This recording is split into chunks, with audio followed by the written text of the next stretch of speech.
Welcome everyone. Thanks a lot for staying with us. You're watching Plain Speak with me, Shivani Gupta. Today marks another historic day in the history and future of Jammu and Kashmir. After August 5, 2019, December 11, 2023 marks another red letter day. 4 years after Modi government took the bold step of abrogating Article 370, several petitions were filed in the apex court which challenged the move. And today, 5-judge Constitution bench led by Chief Justice of India CJI Chandrachud decided to uphold the abrogation while setting the record straight on many aspects. 1. Jammu and Kashmir did not retain any element of sovereignty after its accession to India in 1947. 2. Article 370 was temporary and transitional provision of the Constitution. And lastly, the presidential proclamations of August 2019 were not nullified. Later, the apex court also pointed out that reorganization of the erstwhile state into union territories in 2019 was a temporary move. The court directed the centre to restore statehood to Jammu and Kashmir and hold the Legislative Assembly elections before September end 2024. Justice Kaul, in fact, part of the bench, also recommended in his concurring opinion that a Truth and Reconciliation Commission should also be set up in the state for an acknowledgement of the acts of violations of rights in the region, especially against a particular community. Looking at all the clear-cut observations by the Supreme Court, the question we ask today is this: will the political separatism now finally end? The narrative which has politically told the public in Jammu and Kashmir that the only relationship to India was hinged on a special status and fueled separatism and much more in the valley, will that now finally end? We'll take that question to our guests in just a bit. Let's take a deep dive into the Supreme Court order. I want to particularly highlight the portions that talk about the special status of Jammu and Kashmir or any inherent sovereignty. So the CJI read out the verdict and clearly stated that the bench came to a conclusion that Jammu and Kashmir did not retain any sovereignty when it merged with India. It wasn't conditional. A proclamation for state of Jammu and Kashmir, in fact, was issued in 1949 by Yuvraj Karan Singh himself.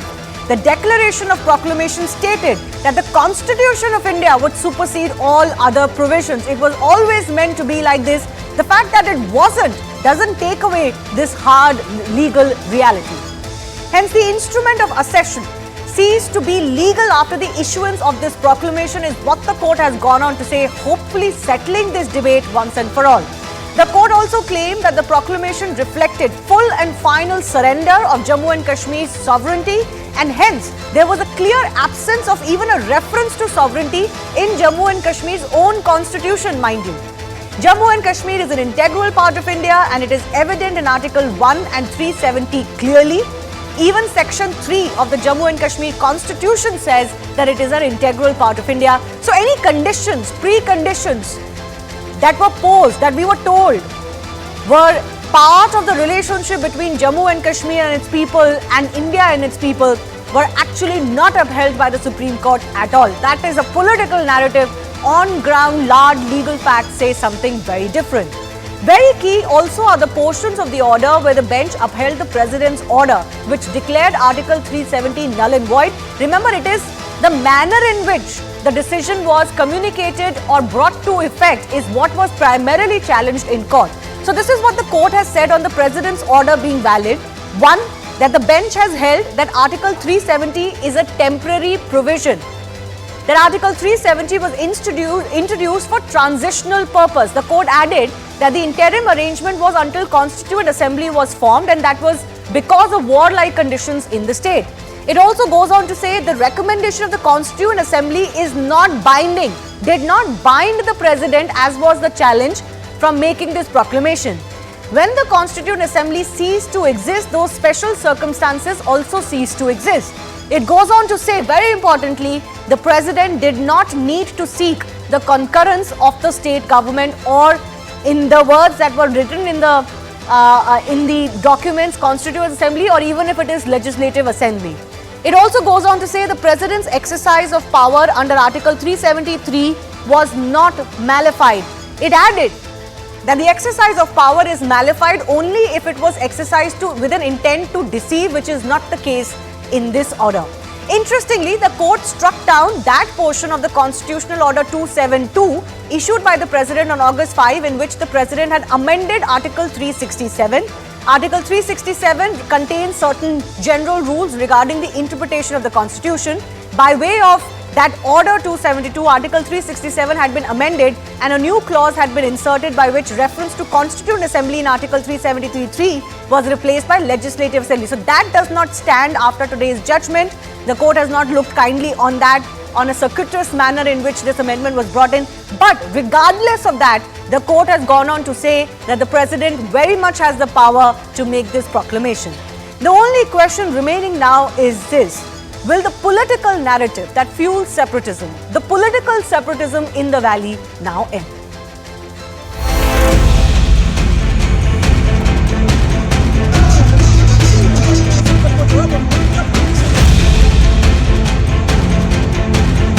Taken by the Union Executive, causing pain and injury.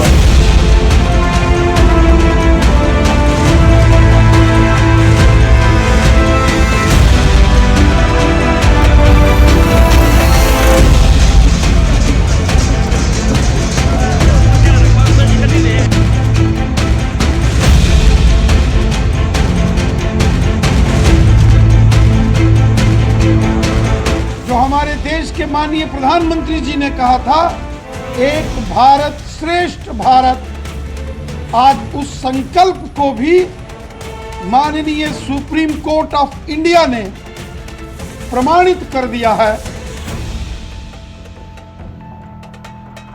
ये हमारी हार नहीं है, बल्कि idea of India की हार, हिंदुस्तान के तस्वुर की हार। मैं अपनी जगह ये भी कहना चाहता हूँ कि मामला यहाँ ख़त्म नहीं होता, हमारी कोशिशें यहाँ ख़त्म नहीं होंगी।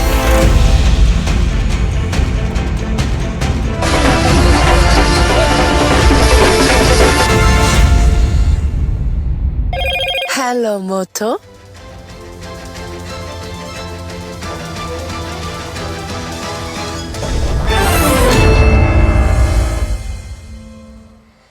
Let's go across to our guest joining us. Farooq Renzu Shah is a former bureaucrat from Jammu and Kashmir. Syed Fazal Kashani is a political analyst, and also Shiv Khera, author, is joining us.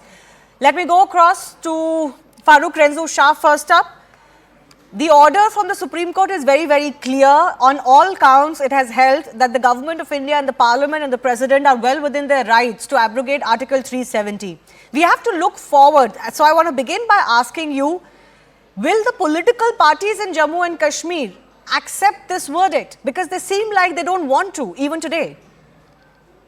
I tell you one thing, this decision of today, this has opened the eyes of everybody, even of those who were living in the world of illusion, and making people to resort to the violent phases, resort to the secessionist phases, resort to the anti-Indianism, resort to the criminal frenzies, only for their political goals.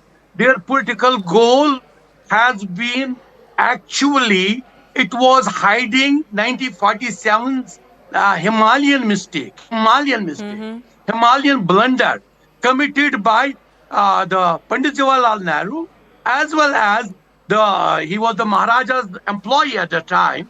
He was the chief emergency officer of who later on became the Prime Minister of Jammu and Kashmir under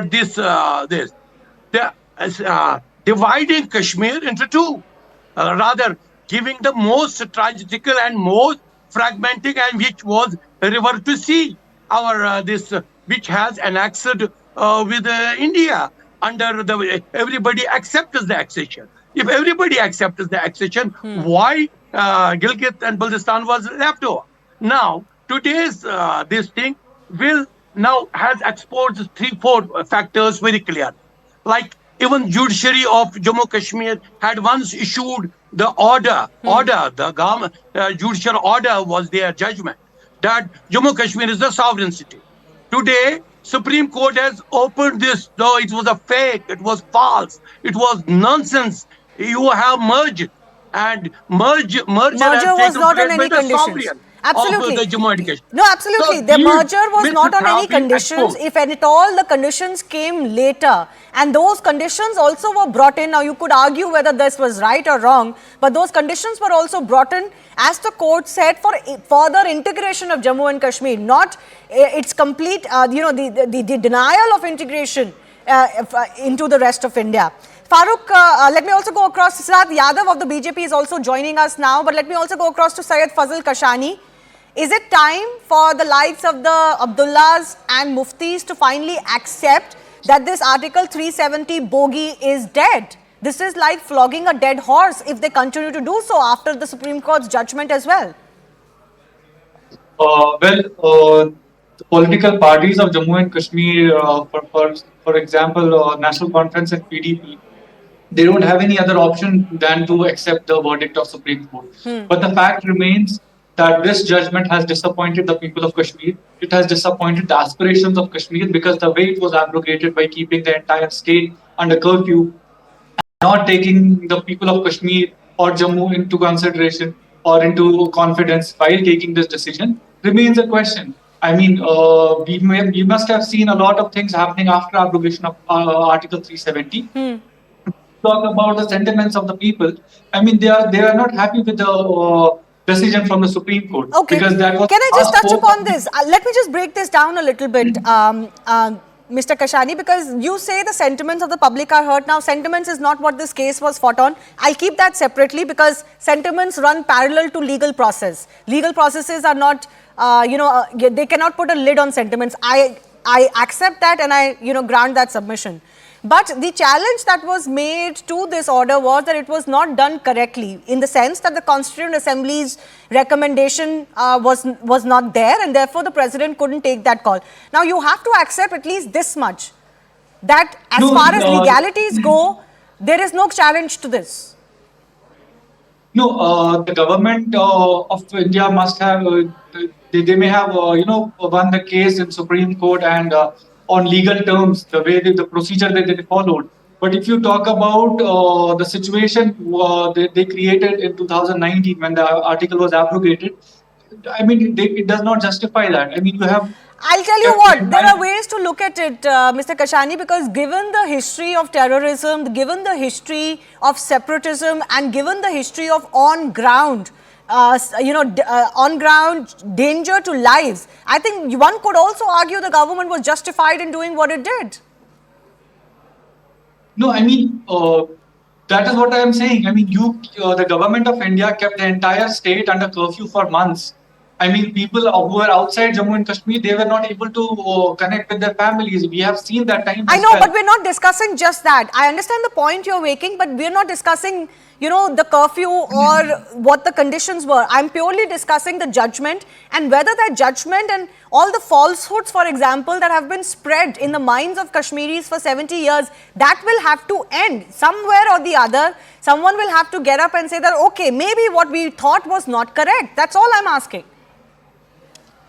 Okay, sorry, can you repeat the question? Your voice was breaking. Okay, I'm sorry, I'll just come back to you. Shiv Khera is also with us. Siddharth Yadav of the BJP is also with us. Mr. Khera, what do you think? Because if we go by the reactions coming in from the Kashmir politicians today, they still feel that they will continue to tell the public that some injustice has happened to them. The special status or the conditions of accession to India as claimed by them have not been upheld by the Constitution or by the Supreme Court of India. How do you see this? Ma'am, I welcome the Supreme Court judgment. I think it was way past due to begin with.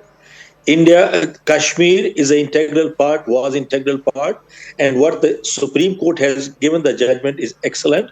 I also wonder, why did they even admit this case? Where is the question of discussion that is going on the way it is going on right now?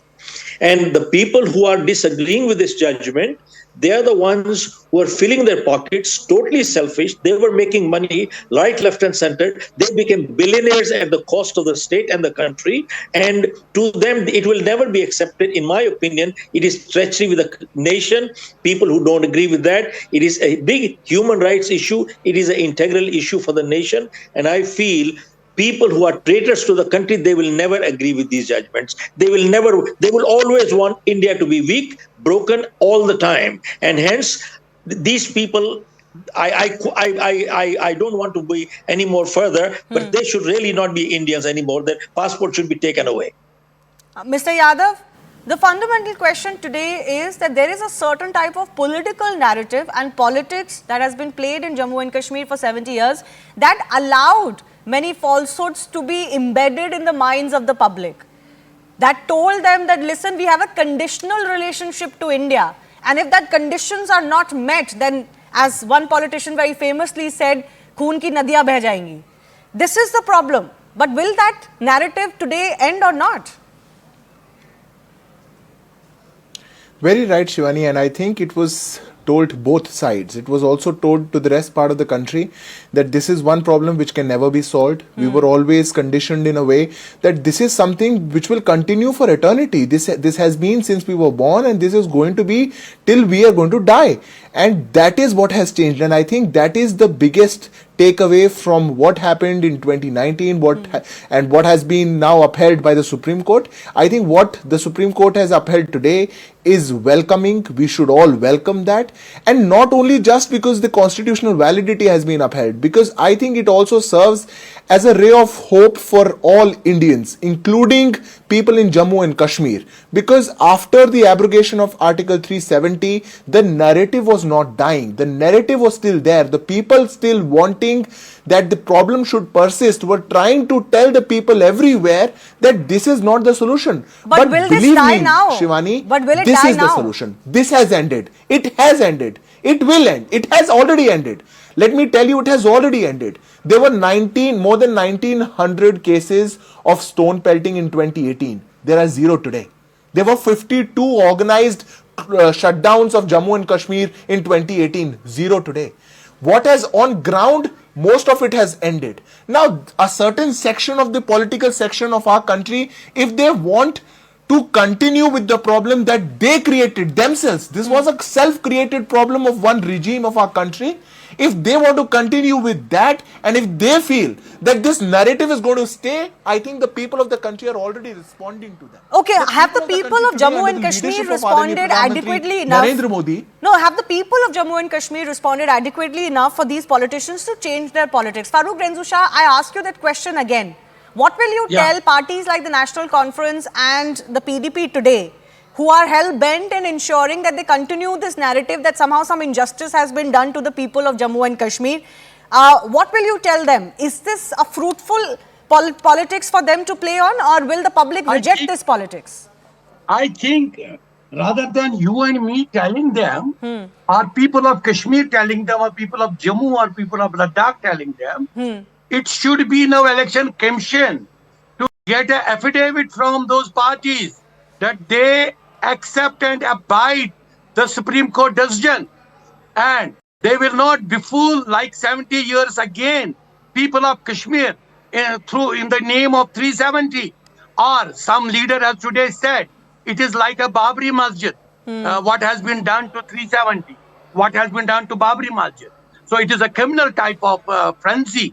So if it is not done, and even they should not be allowed to contest the election, because election contest is basically a problem from the 1947, 1952. Even opponents were being kidnapped and killed. But what do you think, Mr. Shah? Politicians will play politics. I want to understand from you. Today also, one second, please. Today also, they want to use this, that we will continue the struggle. What is the struggle? The struggle is Kashmiri have been divided, spoiled. Kashmiri ethnic has been, civilization has been slaughtered. Exodus has been engineered for the sake of these votes. Like, election commission should first bring these Kashmiri Pandits here and take the property taken by those politicians of Kashmiri Pandits and hand over to them. You raise an important point. By no means have all issues in Jammu and Kashmir been settled. There are many issues, not the least of them pertaining to Kashmiri Pandits. But I do want to ask you very quickly, before I take a final comment from all of our guests, Mr. Renzu, what is the response from the public you feel? Ultimately, that is supreme. Do you think these parties will learn the lesson from the public itself? I am talking to you, and I am in Kashmir soil. I'm talking to you in Kashmir and wearing a Kashmiri pattern also, and living in Kashmir. Today, from morning till evening, whosoever I met in the area from Lal Chowk and everywhere in the Shahi Khas, everybody was telling that we have been befooled by the politicians. These local politicians have befooled us always, and they were showing us the wrong paths and just guiding us to resort to the violence. Even some days before, some politicians said that Kashmir is Gaza. These politicians want to make a parallel of Kashmir and Gaza so that they win the votes. Please convey the message of the people of Kashmir. People of Kashmir have never, from today, these stone pelters belonging to the political parties. Now, even they have been adjusted in the police departments, in the recruits. There was a drive recruiting them in the police department. Okay. So I want to take final comments from Syed Kashani as well. Syed Kashani, you could argue, depending on who you speak to, there will be different views amongst Kashmiris. But see, the writing is on the wall. And I feel like over the last 4 years, a lot of people, even in Kashmir, have come to the realization that the path that they were taken down to was not of their benefit at all. We have seen a lot of good changes also. Let me agree to that. I mean, the law and situation has become better. But now it is the responsibility of the central government that the land rights and the right to jobs are secured for Kashmiris, because here you don't have any major private sector or the industries working. The people of Kashmir are dependent completely on the agriculture, the tourism industry, and the government jobs. Okay. So we need to make sure that the jobs, the right to jobs and the right to land is secured for the people of Kashmir and Jammu. Well, we'll wait and see what the government really says on this, because that's a recurring demand coming in from Kashmiris. Shiv Khera, 30 seconds to you too. What will your message be to political parties in Jammu and Kashmir today? All I can say is politicians will continue playing politics. They will never look at the country. They are only looking for their own selfish hungry people. But all I can say is one thing, last thing is that anybody who opposes such things and creates a disintegration of the nation should be dealt with an iron hand. I repeat, they should be with the iron hand, and that's it. They should not be taken lightly the way government should do it with an iron hand. No, you're right. For a very long time, we have mollycoddled separatist narrative in the open against India. And after this judgment, there should be no space for that kind of narrative. But we are a democracy. There are certain constraints in a democracy too. No. This is not. You can't hide behind democracy. It has to be treated. That thing is about the nation. I get your point. Mr. Yadav, my final question to you is also on what Justice Kaul said today, that there should be a Truth and Reconciliation Commission to at least acknowledge the injustices done to Kashmiri Pandits who had to flee their homeland and are still being tagged as migrants. The BJP government has been in power for 10 years, has done barely little on this. Done anything? No, I think, Shivani, we should never look at this way, because I think it is only the commitment of BJP and only the commitment of Prime Minister Modi that we are even having this discussion today. We would not have been discussing this. We would not have been discussing Kashmiri Pandits. We would not have been discussing any court judgment. We would not have been discussing, as my friend was saying, private players, industries being setting up in Kashmir. Nothing. The only debate on any national television would have been about how many stone peltings are there, how many killings are there, what is the insurgency, what is the infiltration. That's it. If the situations have changed, I think it is going to be very unfair for us to comment that the BJP government has done very little. I think a lot of things are in place. A lot of things are following of what the developments have already been made. The Kashmiri Pandits will be given their due share. The new bill present in the parliament definitely also calls for that. The Pakistan-occupied Jammu and Kashmir is also on its way. It must be come back. It's the commitment of our party. But I think the entire change that has been brought to the state of Jammu and Kashmir and the new ray of hope that the entire country is looking at must be attributed to the committed leadership of Prime Minister Modi, and that is why the country is welcoming this decision today. All right, I leave it on that. There is an important discussion that is taking place in Rajya Sabha too. Home Minister Amit Shah is expected to respond on the reorganization bill of Jammu and Kashmir. But I do thank our guests for joining us.